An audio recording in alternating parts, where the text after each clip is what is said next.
Žena, me snimaš? Snimam. Snimaj. Dakle, svi smo mi rasli uz čokoladnu bananicu Štarkovu nego šta.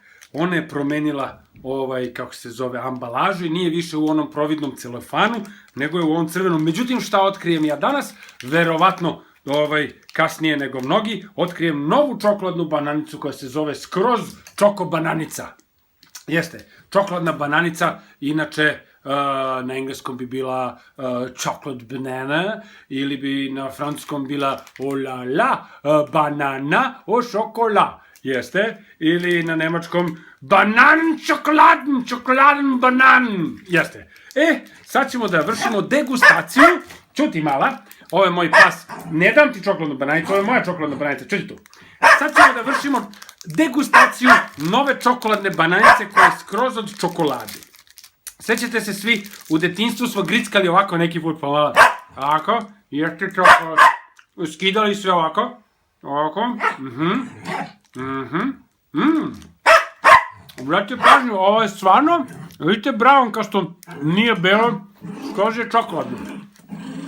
O Bože, hoće moj pas rođeni da mi pojede nogu. Pizde malo! I sad da probamo čokoladnu bananicu.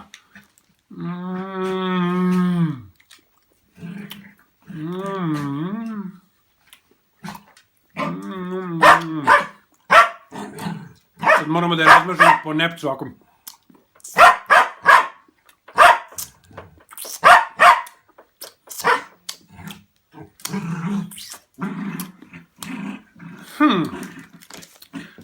Čekajte da moramo da uporedimo sada, da probamo ovu crvenu čokoladnu bananicu.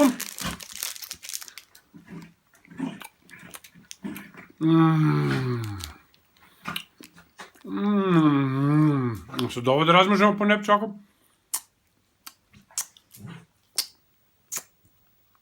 Ne.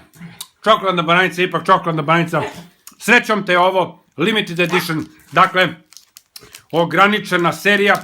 Nije loša, moram priznati nije loša, ali, znate, detinjstvo je ipak detinjstvo.